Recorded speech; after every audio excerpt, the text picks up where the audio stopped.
You'll have to leave. You have no place here. Seek God. Haven't you had enough? Get out now! Gold digger, I knew it. Only here for the money. I never got to say goodbye. I don't know what to do without you. I knew she was after his money. Disgusting. Please, ma'am. Don't make this harder. The security guard's hand closed around Simone's elbow the moment the first hymn ended. No warning, just fingers, polite and unrefusable, and the voice lowered to her ear. "Ma'am, come with me, please." Quietly. St. Bridget's went silent. 200 faces in black turned, slow as a single body, toward the woman in the front pew, the woman being asked to leave her own husband's funeral. The organ held its last note and let it die. Simone did not resist. She rose, slowly, her back straight, her chin level. Pressed flat against her chest was a cream-colored envelope, still sealed. She held it so tightly the knuckles of her hand went white. No one in that church knew what was inside it. Neither in that moment did she. Across the aisle, Vivian Whitmore, her mother-in-law, did not raise her voice. She never needed to. She only tilted her head a fraction toward the guard, a nod almost too small to see, the nod of a woman who had spent 60 years giving orders with her eyes. Then she turned back to the casket, her profile carved and calm, as if the person being removed had never existed at all. "Here is what you need to know, right now, in this pew." The Whitmore family called Simone a gold digger. They believed she had married Julian for his money, buried herself beside a dying man to walk away rich.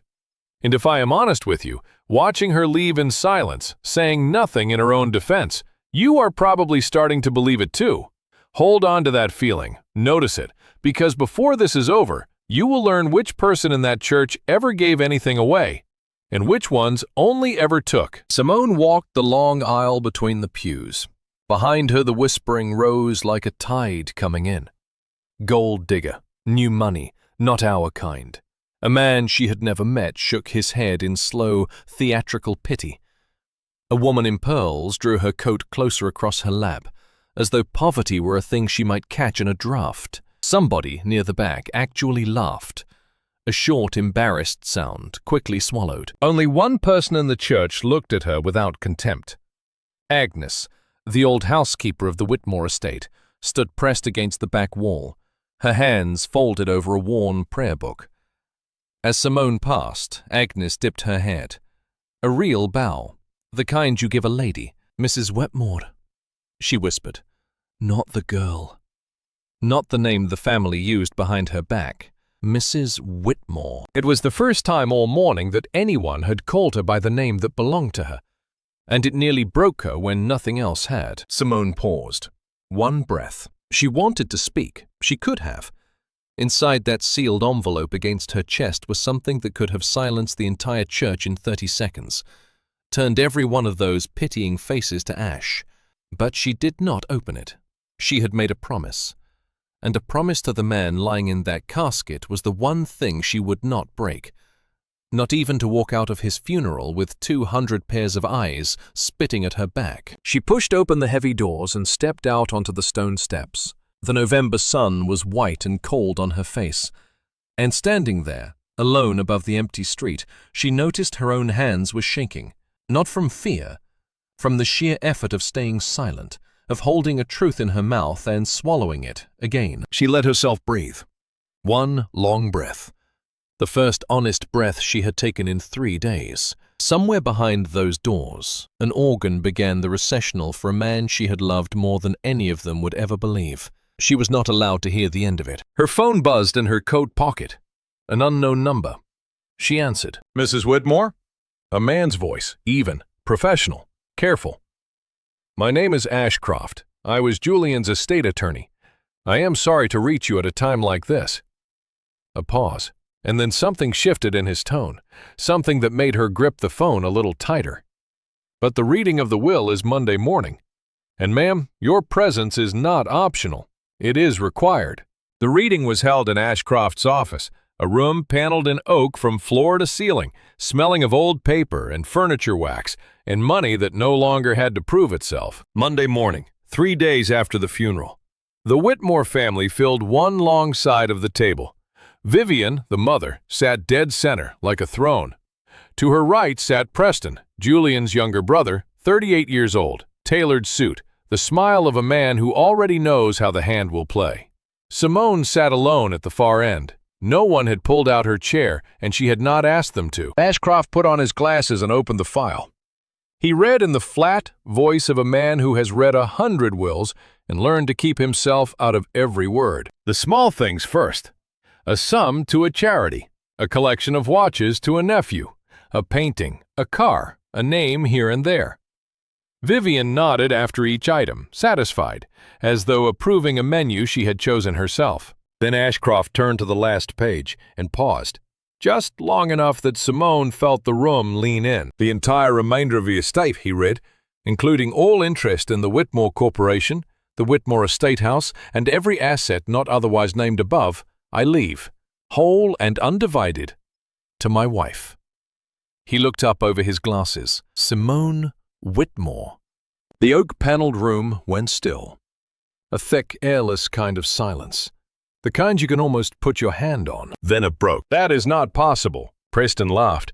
One short, sharp sound with no humor in it. Read it again. There is obviously a mistake. There is no mistake, Mr. Preston. The will was drafted 7 months ago, notarized, witnessed. Your brother was entirely sound of mind when he signed it. I was in the room. Sound of mind? Preston's voice climbed, and the smile finally cracked. My brother was dying. This woman sat beside his bed every single day, holding his hand, feeding him his own medicine. Who knows what she whispered into the ear of a dying man? Around the table the nods came, the low murmurs of agreement. A cousin, an aunt, a family lawyer. In one moment the whole family found the story they all wanted to believe, that she had worked on him when he was at his weakest and taken everything. Simone said nothing. She sat straight, both hands flat on the table, her eyes on Ashcroft, and only Ashcroft. To this room, her silence was as good as a confession, and she knew it. And still, she said nothing. Only Vivian had not spoken. She let the anger of the others rise and settle, patient as a hunter, waiting for the prey to tire itself out. When the room was quiet again, she spoke. Her voice was small, unhurried, and that was exactly why it landed colder than any shout in the world. You may have a piece of paper, Vivian said, her eyes never once leaving Simone's face. You will never have the name Whitmore. I will contest this will. I will prove you pressured a dying man into signing it, and I will do it in front of everyone. I have the time, I have the money, and I have the lawyers to bury you in it. Ashcroft took off his glasses. Mrs. Vivian, you are entitled to file a contest during the probate period. 30 days. Vivian smiled for the first time that morning, a small, certain smile. More than enough. And with that, the clock began to run. Remember that number, because this family is going to use every single day of it to try to erase the woman sitting alone at the end of the table. Simone still said nothing. She reached down, opened her handbag, and, for just a moment, I need you to notice this. Her fingers brushed the edge of a sealed, cream-colored envelope. She touched it, the way you touch something that frightens you. Then she closed the bag and left it where it was. Not yet. By evening, the story was everywhere, and it did not need her help to grow. Gold-digging widow seizes aristocratic fortune. The headline ran under a photograph of Simone in black, chin lifted, taken as she left the funeral, cropped so tight that her raised chin looked like arrogance instead of grief. A morning show ran it as a chyron. A cousin she had met twice gave a tearful interview about the family's pain. The comment sections did the rest. Thousands of strangers who had never met her deciding, in a sentence each, exactly who she was and what she deserved. Simone did not answer any of it. She did not call a reporter. She did not post a single word. She let the whole country write her story for her, and the country wrote her as a thief, and she let it. You are going to want her to fight back. Every part of you is going to want it. She won't. Not yet. And I promise you, The reason is going to matter more than the fight would have. That same evening, Preston came to see her. He found her not in some penthouse, but in the small rented apartment she had kept even after the marriage. One narrow bedroom above a laundromat, the single detail about her that never fit the family story, and that none of them had ever bothered to notice. He did not sit. He looked around the little room once, with something like disgust, and then he set a check on her kitchen table and slid it toward her with 2 fingers. "A number," Preston said. "A generous one. You take it, you sign a release, you disappear, and this whole ugly business ends tonight. No court, no headlines, no 30 days. You go back to whatever small life you had before you got lucky, and you keep more money than you have ever seen." Simone looked at the check. She did not pick it up. She did not even lean toward it. "You would be a wealthy woman," he went on, watching her closely now. "By your standards, anyway." She could have told him, right then, exactly what she was worth. She could have named a figure that would have stopped his heart. Instead, she stood, crossed the small room, and opened the door. "Good night, Mr. Preston." He stared at her. And for the first time, the smile was entirely gone.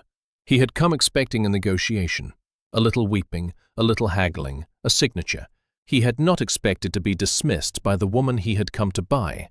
He picked up his check, slid it back into his coat, and stopped in the doorway. "You are going to regret not taking that," he said. Quiet now, almost gentle, which was worse, more than you understand. And here is the thing you could not have known, watching him say it. Preston was not afraid that Simone would take too much. He was afraid of what she might find. But that is getting ahead of the story. The next morning, a knock. Agnes, the housekeeper, stood in the hallway, holding a small tin, her coat still on. "I made too much tea," Agnes said, which was a lie, and both of them knew it was a kind one. She stepped inside, set the tin down, and for a moment simply looked at Simone, the way you look at someone you have watched carry too much for too long. "You look tired, Mrs. Whitmore." There it was again. Mrs. Whitmore. From the one person in that entire house who had no reason on earth to be kind, and was kind anyway. They sat at the little table. Agnes poured, her hands steady. And in the quiet, with the steam rising between them, Simone let herself remember, for the first time in days, how it had actually begun. 3 years earlier. Not a ballroom, not a gala. A muddy building site on the east side of the city, where Simone, in a hard hat and steel-toed boots, was walking a foreman through the wiring of a community center her company was putting up at cost. Julian had come to cut a ribbon his family had paid nothing toward. He had wandered off, bored by his own relatives, and found her instead, arguing load-bearing math with a contractor twice her size, and winning. He had not asked her name. He had asked what she was building. A place, she had told him, not looking up from the plans, for kids whose parents work 2 jobs and still can't afford after-school care. You? And Julian, heir to everything, had gone quiet. And then he had laughed. Not at her, at himself. No one in his world had ever once asked him that. "What are you building?" He came back to that site every week after that, in worse and worse disguises, until she finally let him buy her a bad cup of coffee from the truck outside. Back in the present, the tea had gone lukewarm. Agnes was watching her over the rim of her cup. "He loved you," the old woman said simply. "I served that family for 30 years. I know the difference between a man who marries a fortune and a man who marries a person. Whatever they scream out there on the television, I know which one he was. And so do you." Simone could not answer that. She only nodded once and looked at her hands. Later that day, she did the thing she had been putting off since the reading. She went downtown to the Whitmore Corporation building to begin, at least, to understand what she had supposedly stolen. She expected security to stop her at the door. She expected to be treated as an intruder, a thief come to inspect her loot. Instead, the moment she stepped through the tall glass doors, the young man at the front desk rose to his feet. Then the woman beside him. Then, down the length of the marble lobby, one by one, quietly, without a word passing between them, the staff of the Whitmore Corporation stood and lowered their heads to her. Simone stopped in the middle of the lobby, her hand still on the cold glass of the door. She did not understand it. Not the bow, not the silence, not the way the young man at the desk looked at her as though she were the answer to a question the whole building had been asking for years. She did not understand it. Not yet. But you should remember it. A week into the 30 days, Simone went back to the Whitmore Corporation, and this time she did not go to be looked at. She went straight for the records. Ashcroft met her in a glass conference room on the top floor, above the whole quiet machine of the company. He had brought a single folder, and he set it in front of her without a word, the way a doctor hands you a chart he wishes he did not have to give you. "You should see this," he said, "before they teach you to doubt it." She opened it, and the room seemed to tilt on its axis. The largest single asset in the entire Whitmore estate, the block of holdings the family had been fighting over like dogs in a yard, the fortune every one of them swore she had stolen, did not come from the Whitmores at all. In the ownership column was a name that was not theirs. It was hers.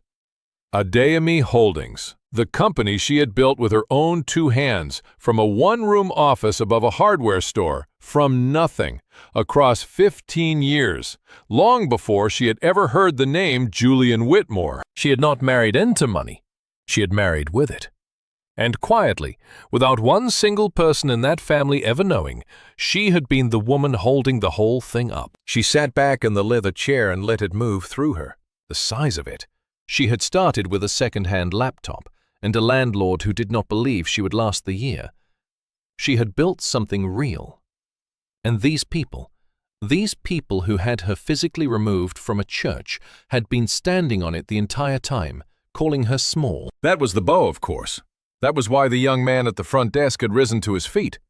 That was why the whole marble lobby had lowered their heads. The people who actually ran the Whitmore Corporation, the ones who kept the ledgers and made the payroll every second Friday. They knew whose money had been keeping their lights on. They had known for years. It was only the family, up in the estate house behind the tall gates, who had never once bothered to learn. Take a breath here, because you have been carrying the same suspicion the whole family carried. And you were wrong too. She was not the taker in this story. She never had been. She was the one who gave. But a truth is not the same as proof. Simone knew that better than anyone alive. "I need the transfer records," she told Ashcroft, her voice steady again. "Every dollar Adeyemi Holdings ever moved into this company. If they are going to call me a thief in a courtroom, I put the paper on the table and I end it in an afternoon." Ashcroft's face did something careful and unhappy. "That is the problem, Mrs. Whitmore. I already tried. The financial records for the last 6 years, the exact records that would prove what you just said, have been sealed, pulled clean out of the system by an internal request."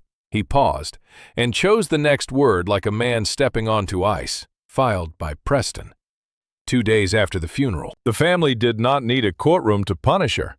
They had softer tools, older ones, and they used every single one. By the 10th day, every door in that world had quietly swung shut. The club where Julian had been a member for 20 years lost her paperwork, twice, with apologies. Invitations that would once have arrived by reflex simply stopped arriving. A charity that had begged for her time the year before now returned her calls 3 days late, or not at all. Worst of all was the woman Simone had sat beside night after night in a hospital waiting room while both their husbands were dying. Two strangers holding each other up at 2 a.m. That woman crossed an entire restaurant to avoid Simone's table, eyes down, cheeks red. Vivian never had to say a word to any of them. A tilt of the head in the right drawing room was enough. She had been freezing people out of her world for 60 years, and she was an artist at it. You were not attacked. You were simply, gradually, no longer there. And Preston had sealed the books. Every time Simone reached for the one piece of paper that would clear her name, she found another lock, another polite young lawyer, another review that would take just a few more weeks. Weeks she did not have, because the clock was still running and she could feel every day of it. Then, on the 11th night, she overheard something she was never meant to hear. She had come to the corporation late, long after the offices emptied, and somewhere a phone was ringing at an abandoned desk, on speaker, forgotten in the dark. She almost walked past it. Then a voice came out of the little speaker, a creditor, a bank's man, tired and blunt and talking to whoever had left the line open. We cannot keep rolling it over, and I am done pretending otherwise. The Whitmore exposure is past $80 million, and it has been underwater for years. Years. The only reason this company still has a pulse is the Adeyemi money, and you know it as well as I do. So either that loan gets honored, or this whole aristocratic fairy tale of yours goes down in the morning. And I will not be the one holding it. Simone stood very still in the dark office, one hand against a cold desk. The Adeyemi money. The Adeyemi loan. That was her name coming out of a stranger's mouth in an empty room. That was her money. And the tired man on the phone had just told the dark that the great Whitmore fortune was already $80 million deep in its own grave. She stopped sleeping after that. She started reading instead. Whatever Preston had sealed, he could not seal everything. And Simone had spent 15 years learning to read a company all the way down to its bones, line by line, night by night. At the little table in her one-room apartment, the real Whitmore family climbed up out of the numbers. And the real Whitmore family was a corpse in a very good suit. The empire had not been struggling. It had been failing, openly, for the better part of a decade. The estate house ran on a mortgage no one at the dinner table ever mentioned. A famous painting in the front hall, she would later learn, had been sold years ago and replaced with a careful copy so that the guests would keep believing. There were vendors across the city who had not been paid in over a year and had been too frightened of the name to say so out loud. There was an entire wing of the estate house closed off and unheated, its furniture hidden under white sheets, because the family that gave orders with its eyes could no longer afford to warm the rooms it used to fill with music. Everywhere Simone looked in those numbers, she found the same thing. The same quiet horror. A great house eating itself alive from the inside, and hiding the teeth marks behind a smile. The old money, the 60 years of orders given by I, the whole cathedral of Whitmore pride, was a story the family told itself at breakfast because the alternative was unbearable. And there was exactly one reason the lights had stayed on. One reason Vivian still had a throne to sit in. One reason Preston still had a company left to rob. One reason any of them had been able to stand in that church in front of God and 200 people and call her new money and not our kind. Her. Julian had been quietly threading her money into the family's veins for years, the way you keep a dying parent alive one more month, and then one more. He had never told her the full size of it. He had let her believe she was making ordinary investments, sensible ones, the kind a careful woman makes. What she had actually been doing, without ever knowing it, was paying for the comfort of the very people who despised her, so that they could go on despising her in warm rooms. Say it plainly, because it is the beating heart of this whole story. The people who threw her out of the funeral for being a gold digger had been living, every gilded day of their lives, on the gold she dug. She thought of the woman in pearls at the church, drawing her coat away across her lap as though poverty was something she might catch in a passing draught. That woman had been the poor one. They had all been the poor ones, and they had spent Simone's money, quietly, for years, to build the very wall they used to keep her standing on the outside of it. Simone set the ledger down on the table and stared at the wall of her small apartment for a long time, until the streetlight outside went gray with morning. And then a cold question rose in her, the question that would drive everything that came after. Julian had hidden this from her, out of love to spare her. Vivian plainly did not understand it, blinded by her own pride. So who else had known? Who had known this family was hollow, known it for years, and worked so hard, so quietly, to keep the rot buried where no one could find it? Someone had sealed those records for a reason. And the more she thought about it, alone in the gray light, the more certain she became that it was not to protect anyone's pride. Now understand exactly what Simone was holding that gray morning, alone with the ledger. She had it, all of it. One statement to one reporter, one folder handed to one judge, and the entire Whitmore family would be finished. Not merely beaten, but exposed. The aristocrats who called her a thief revealed to the whole watching world as paupers who had been living on the charity of the woman they spat on. She could have ended every cruel headline, cleared her own name in a single afternoon, and buried Vivian under the exact weight of her own pride. She did not do it. She closed the folder and she put it in a drawer. And I know precisely how that feels to you, sitting there listening. You want to reach into the story and take her by the shoulders. Say it. You have the truth in your hands. Say it out loud and walk away clean, and let them drown. Why, in the name of everything fair, will she not just say it? Hold that feeling, because the answer is coming, and it is not the answer you think it is.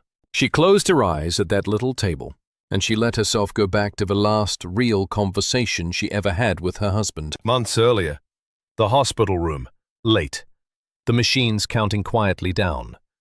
Julian, grown thin as paper, had taken her hand with what strength he had left and asked her for something.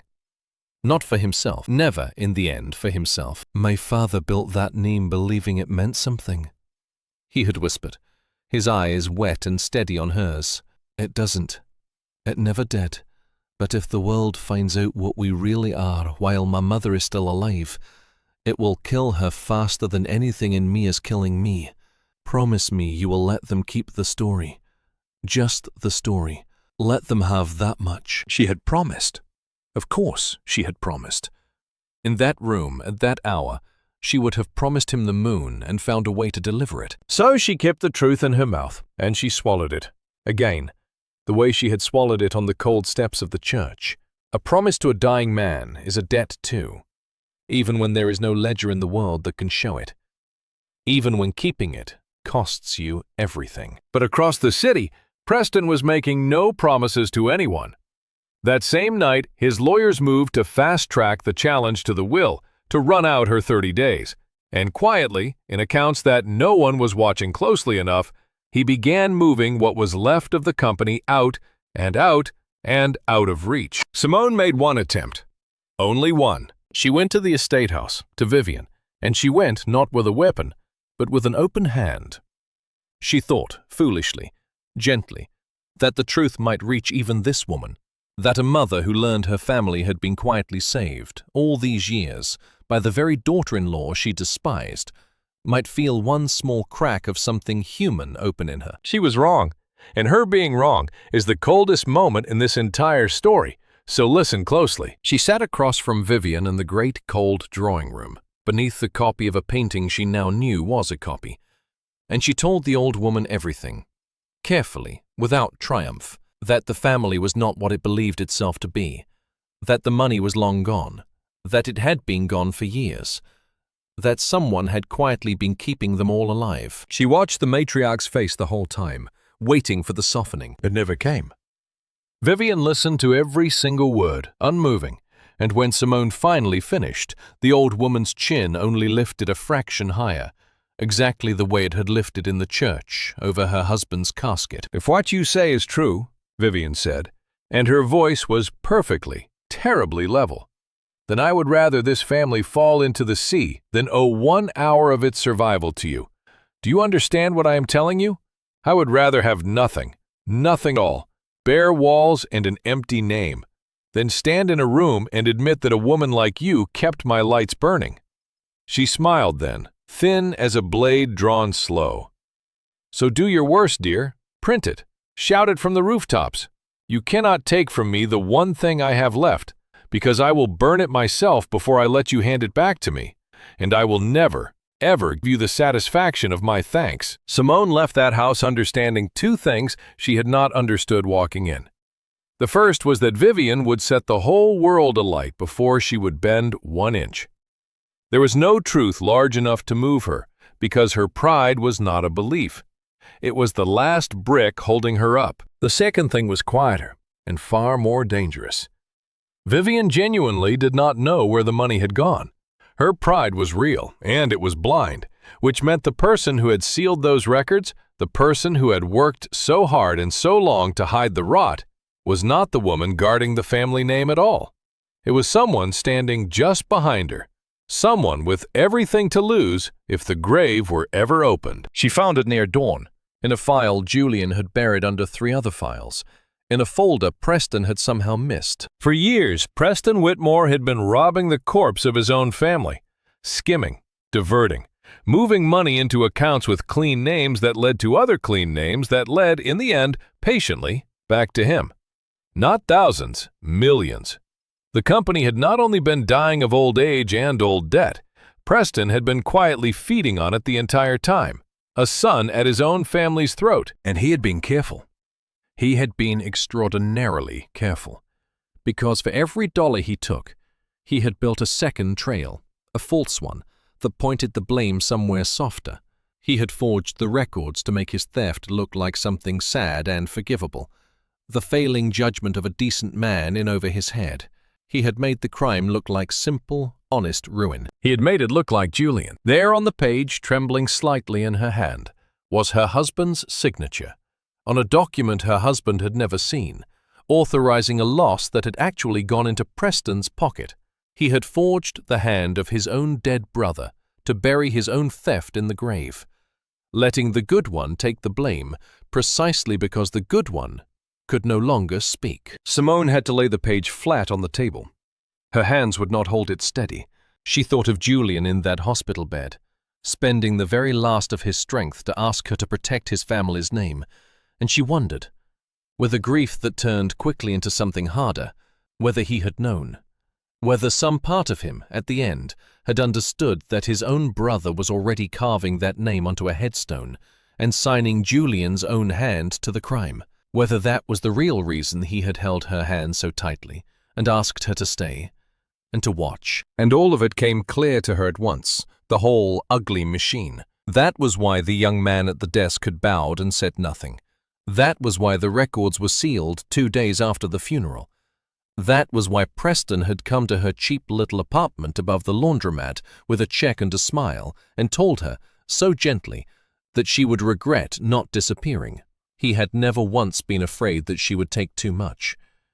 He had been afraid she would look too closely.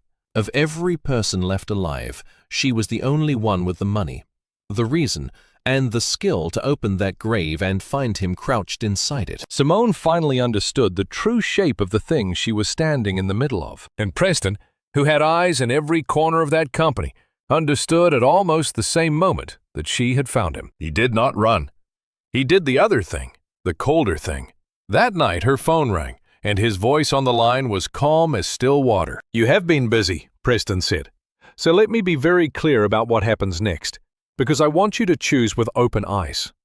You come after me, and I will not fight you in any courtroom. I will go to the press, tonight, and I will burn the one thing you actually built with your own hands. Adeyemi Holdings, your name, your company, every brick of the life you made before you ever laid eyes on my brother." A pause, unhurried. "You can keep your precious truth, Simone. I will take your whole life instead. So, choose." He did exactly what he promised. That is the thing about a certain kind of man. He always. By morning, the story was live, and it was uglier than anything the family had thrown at her yet.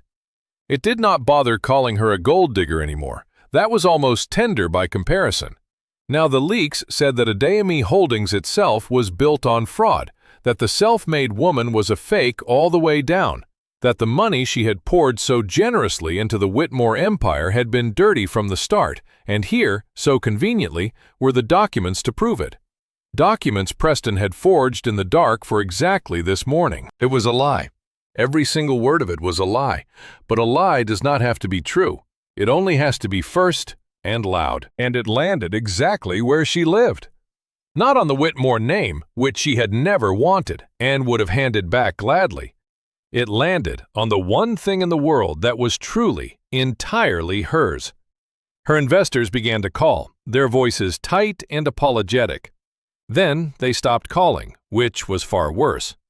A board she had built out of friends went silent in a single afternoon, and the community center on the east side, the very place where a bored young heir had once wandered over and asked her what she was building, lost its funding before lunch, its doors chained by a bank that had loved her the week before. 15 years of work, one morning to unmake it. Simone sat down on the floor of her one-room apartment, her back against the kitchen cupboard, the phone face down and buzzing itself in circles beside her. And for the first time since a stranger's hand closed around her elbow in that church, she broke. Not loudly. She was far too tired to be loud. The tears came the way water finally comes through a wall that is held too long, without drama, almost without sound, simply because it can no longer hold anything back. She had kept a dying man's promise, and it had cost her every single thing she ever made with her own 2 hands. And there was no one left anywhere in the world she could tell. There was a knock at the door. Agnes. Of course it was Agnes. The old woman took one look at Simone down on the floor, and she did not offer comfort, because comfort was not what this moment was for. Instead, she lowered herself down, her knees cracking in the quiet, and she sat on the bare floor beside her. Then she reached into her coat and pressed something into Simone's hand and closed her fingers around it. "He gave me this to keep," Agnes said softly. "years ago now. He told me if the day ever came when they pushed her all the way down to the floor. But I was to remind her it exists." She patted the closed fist gently. "Well, you are on the floor now, child. So I am keeping my promise to him. I am reminding you." It was the sealed, cream-colored envelope. For a long moment, Simone just held it, there on the floor. The sealed, cream-colored envelope she had carried into the church and out of it. The one thing that could have silenced them all. Agnes sat beside her and said nothing more. Somewhere below the window, a bus sighed past in the rain. She broke the seal. Inside was a single letter, folded twice. In the hand she would have known anywhere. The careful, slanting hand of a man who had asked her once what she was building. And I'm going to let him speak for himself now, because these are the words that turn the whole story, and no one should paraphrase a dead man's last honest sentence. "My Simone," the letter began. "If you are reading this, then the day I was afraid of has come, and they have pushed you further than even I thought they would dare. So let me finally tell you the things I was too much a coward to say out loud. You already know the family is broke. You have probably worked out by now that you have been the one keeping it alive, without ever being told the size of what you carried. Forgive me for that. I let you believe you were making small investments. You were saving the lives of people who never once said thank you, and I let you, because I did not know how to tell you the truth without breaking your heart. But here is the thing you do not know, and it is the reason I asked you to stay silent. The loans you made were secured. Every dollar Adiemi Holdings put into this company was tied to its shares. On paper, quietly, in law, you are not the outsider they think you are. You are the largest creditor this family has. When the debts come due, and they are coming due now, everything they own falls to you. Not because of my will, because of what you built. The will was only ever the fuse. You were always the fire." Simone's hands were shaking so hard the paper trembled. Agnes reached over and steadied them with her own. "I asked you to stay silent, my love," the letter went on. "Not to hurt you, but so that you could finally see it.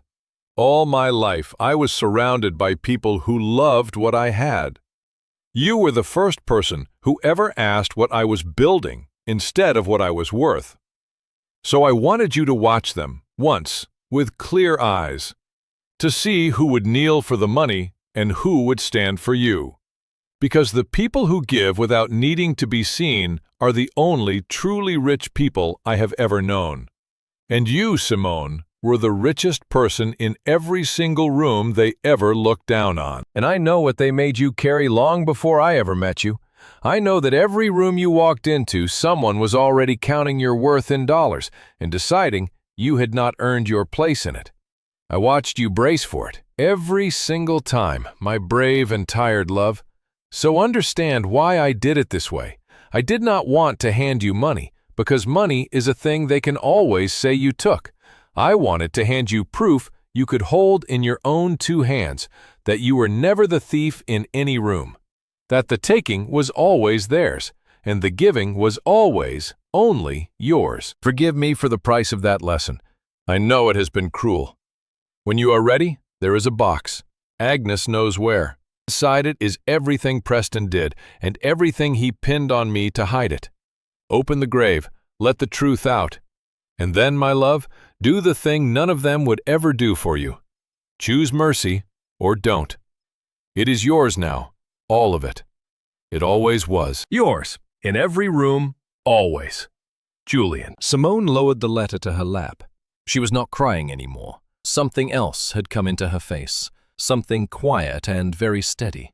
The look of a woman who has finally stopped carrying a secret and picked up a purpose instead. She turned to Agnes. He said there's a box. Agnes was already reaching for her coat.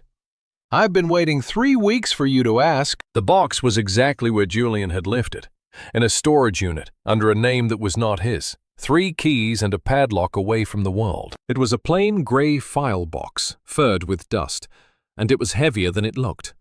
The way the truth usually is. Simone and Ashcroft opened it on the concrete floor under a bare bulb, and page by page, the whole of Preston's careful, patient theft came up into the light. Count numbers, transfers, the forged authorizations with Julian's stolen signature. Years of it, laid out cold. There were photographs and bank letters, and a small notebook in Preston's own hand where he had, arrogantly, kept his own private score. Simone turned each page carefully, and what she felt was not triumph. It was a strange, quiet grief, because every number in that box was one more small betrayal of the man in the grave, committed by the same brother who had stood at his funeral and wept so beautifully for the cameras. This is enough, Ashcroft said quietly, turning a page with 2 fingers as though it might bite. This is more than enough, but paper is only half of it. Paper a good lawyer can argue with. What we need is a person. They found their person the next morning. His name does not matter, so I will only tell you what he was. The accountant who had helped Preston move the money. The quiet man who had signed where he was told to sign and slept worse every year for it. When Ashcroft laid 3 of those documents in front of him and explained, gently, that a grand jury was going to be very interested in his handwriting, the man did not last 5 minutes. He was not brave. He was only tired, in the exact way Simone had been tired, and he wanted the weight off. He told them everything. How Preston had chosen him precisely because he had quiet debts of his own. How the forging had started small, 1 signature, a favor between colleagues, and grown year over year until there was no clean stretch left to point back to. When he was done, he looked not at Ashcroft but at Simone, and he said the only thing that actually mattered. I am sorry. I knew he was a good man, your husband. I signed his name anyway. She did not forgive him. But she nodded once, because a coward who finally tells the truth is still worth more than a proud man who never will. He agreed to testify. Everything Preston had built to protect himself began that morning to come apart. But notice what has and not happened here. Do not get ahead of yourself. A frightened accountant is not justice. Preston has lost nothing yet, not his freedom, not his name, not 1 night of good sleep. The wall around him has developed a single crack, that is all. And a cornered man who hears the first crack does not surrender. He gets dangerous. That same evening, Preston moved the last of the liquid assets out of the company and made 2 phone calls and began very calmly to prepare the 1 move he had left. There were 4 days left on the clock when Preston sat alone in his study with his passport open on the desk in front of him. You should know how close it came. His lawyer had told him the truth that afternoon, plainly, the way lawyers do when the bill is about to come due. The accountant was talking, the box existed, and if Preston walked into that probate hearing and kept fighting, he was not going to lose a lawsuit. He was going to lose his freedom. There was a version of this story where Preston is smart, where he calls Ashcroft that night, offers everything he knows, gives back what he can, and trades the truth for a softer landing. For 1 long hour, with a 1-way ticket open in a browser and his passport under his thumb, he considered it. He considered running, and he considered confessing. And you, listening, probably expect a man that cornered to break. He did neither. Because Preston Whitmore had spent his whole life inside a family that taught exactly 1 lesson above all others. You never, ever, the house is empty. His mother had taught it to him without a single word, 60 years of a lifted chin. Confession was the one thing he was constitutionally unable to do. It was not courage that kept him in his chair. It was the same rot that had built the whole hollow house. He thought about his mother, sitting very straight in her cold, proud drawing room, and he knew with total certainty exactly what Vivian Whitmore would think of a son who confessed. He would rather be a convicted man than a confessed one. In his family, being caught had always been a misfortune. Admitting it was the only real sin. And so the same lie that had hollowed out the whole house reached quietly into Preston one last time and made his choice for him. He closed the passport. He put it back in the drawer. And he decided to walk into that hearing and lie to the very end, louder than anyone, because in his family, a beautiful lie had always been an ugly truth. He did not know that this time, for the first time, someone was going to put the truth on the table, where the whole room could see it. The probate hearing was set for the 29th day. Simone spent the 28th getting ready. They had chosen the venue to break her. It was not a small hearing in a back office. The family had made sure of that. The will contest and the shareholder review had been folded into one, held in the company's own grand boardroom. Long table, tall windows, portraits of dead Whitmores watching from the walls. Every board member was there. The family lawyers, reporters in the hall. Vivian at the head of the table, chin high, dressed for a coronation. They had built a stage to humiliate the gold digger in public, one last time, in front of everyone who mattered. They did not understand that they had built it for her. Simone came in alone. No entourage. She wore black, still, and she carried one plain folder. And she sat where they pointed her, at the far end. The outsider's chair. The same seat she had been given at the will reading a lifetime ago. The family's lawyer began. He was good. He spoke for 20 minutes about a scheming woman and a dying man, about undue influence, about a family's grief being robbed. Preston watched her the whole time with that old returning smile. Vivian did not watch her at all. When the lawyer finished, the chairman turned, almost as an afterthought, and asked the widow if she had anything to say. Simone opened her folder. "Before you vote to strip me of a will," she said, and her voice was quiet, and the quiet made the room lean in, "you should know who actually owns this company, not because of the will, because of the ledgers." She laid the papers on the long table, one after another, and slid them down its length. The share-secured loan agreements, 15 years of Adeyemi money, every dollar tied to Whitmore shares, signed, notarized, legal, and utterly beyond argument. "The Whitmore Corporation has been insolvent for 9 years," she said into the silence. "It has survived on loans from my company, secured against these shares.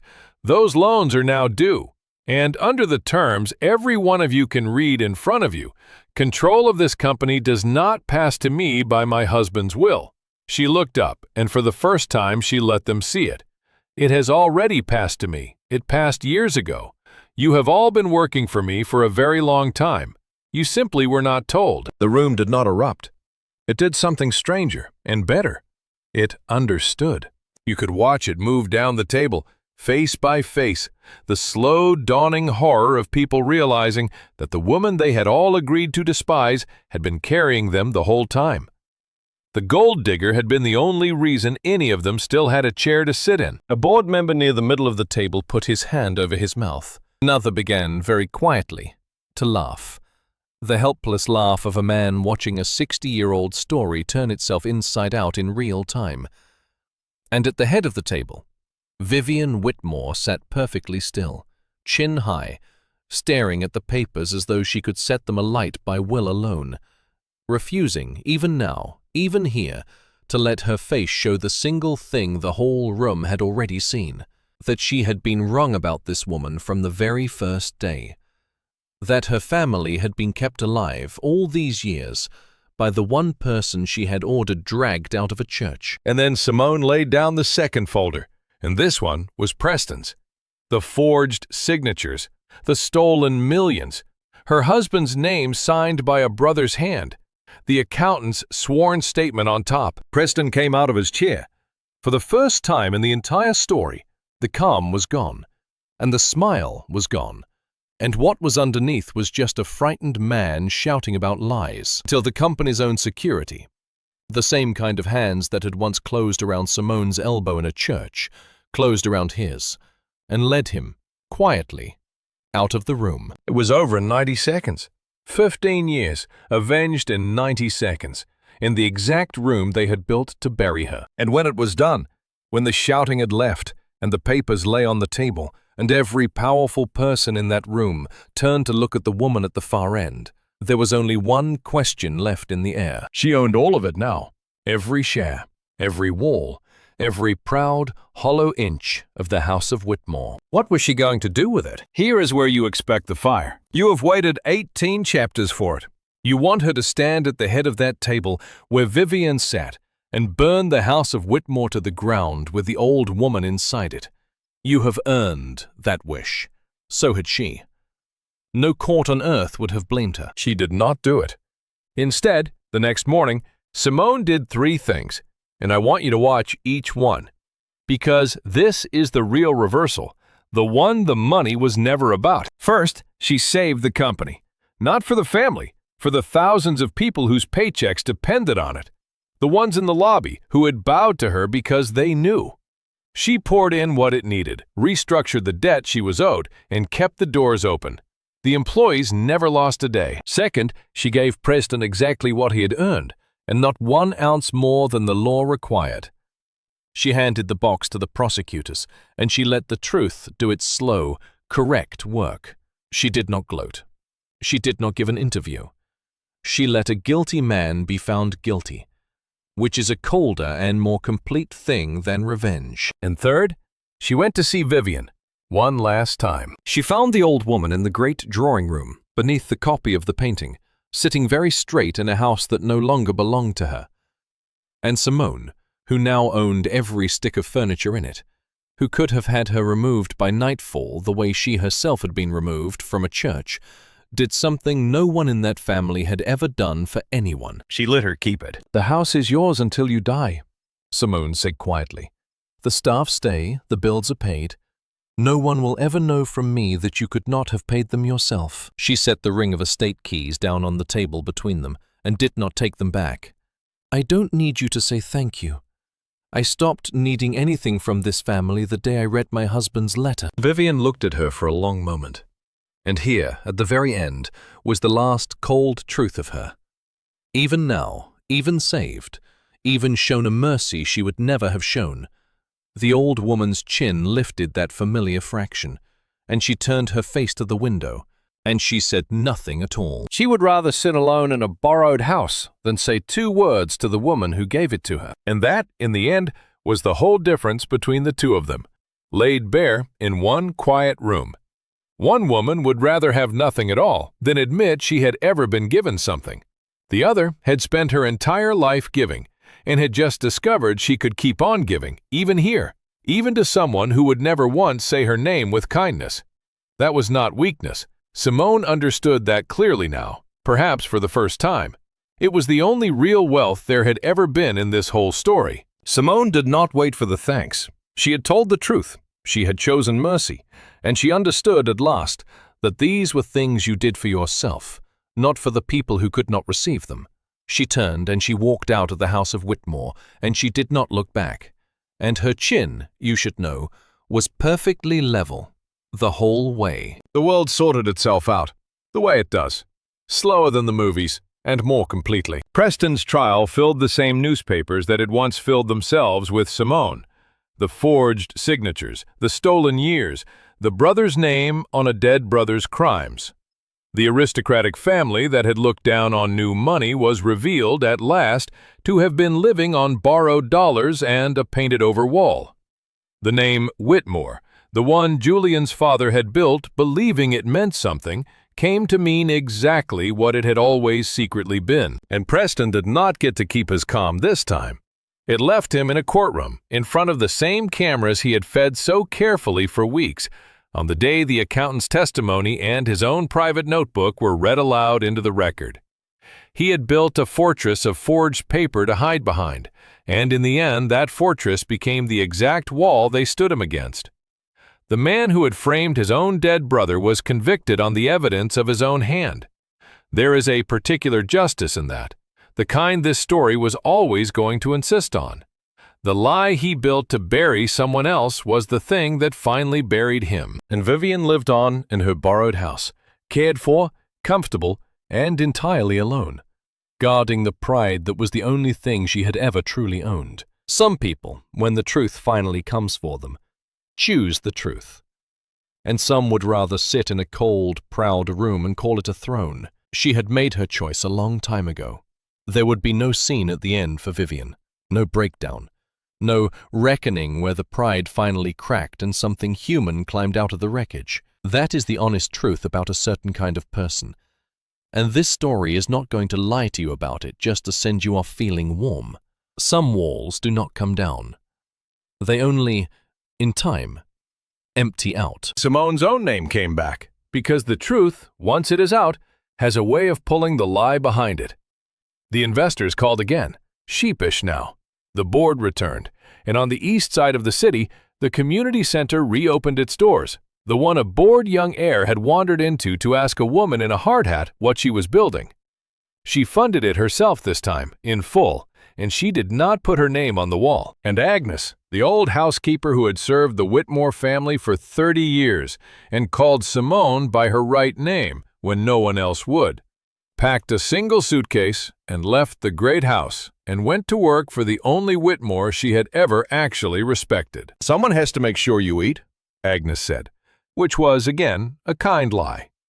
What she meant was, "I know which one he was, and so do you, and I will not leave the good one alone." There was one place left for Simone to go. She went back to the cemetery alone, on a clear, cold morning, when there was no one there to see her, and nothing left to prove. Julian's grave was quiet under a bare tree. She stood in front of it for a while and said nothing, because they had never needed many words, the two of them. Then she knelt, and she took two things from her coat. The first was her wedding ring. She set it on the cold stone, gently, the way you set down something you are ready to carry differently now. The second was a photograph, creased soft from handling, a picture of a muddy building site and a woman in a hard hat and a bored young man who had just been asked for the first time in his life what he was building. She left them both there, on the grave. In the quiet. She stayed there longer than she had meant to. The cold got into her coat, and she let it. She was not saying goodbye to the money, or to the fight, or to the family that had spent 30 days trying to erase her, and had only, in the end, erased themselves. She was saying goodbye to the one person who had ever looked at her and asked the right question. What are you building? She had an answer for him now, a better one than she'd had on that muddy site 3 years ago. She was building the same thing she had always built, a place where the overlooked ones finally got to be seen. She had only just learned to count herself among them. And she read the last line of his letter one more time, to herself. And then she stood, and she walked away with her chin level. Not the heir of anyone, not the widow they had thrown out of a church, but simply, finally, herself. Now, before you go, a family called this woman a gold digger. They had her carried out of her own husband's funeral for it, and she turned out to be the only person in that entire church who had ever given anything away without asking to be seen doing it. So here is the thing worth keeping. The thing worth carrying out the door with you today. Real worth gives in silence and never asks to be seen. The ones who shout the loudest about class are usually the ones who have run out of it. Look around your own life, at the rooms you sit in. The loudest person at the table, the one most certain of their own importance, the one quickest to decide who belongs and who does not, is so often the one with the least underneath. And the quiet one in the corner that everyone overlooks, the one who gives and never mentions it, may be the richest person you will ever meet. So let me ask you, and I really do want to know, who is the person in your life that everyone wrote off as less than, who turned out to be the only real one in the room? Tell me about them in the comments. Say their name. Let them be seen for once. If this story moved you, give it a like so it finds the next person who needs to hear it. And subscribe, because there is always another quiet person the world got wrong. And next time, we're going to tell you about the janitor a billionaire mocked right up until the day the billionaire learned who had really been signing his checks. Until then, watch who gives in silence. They are the richest people in the room.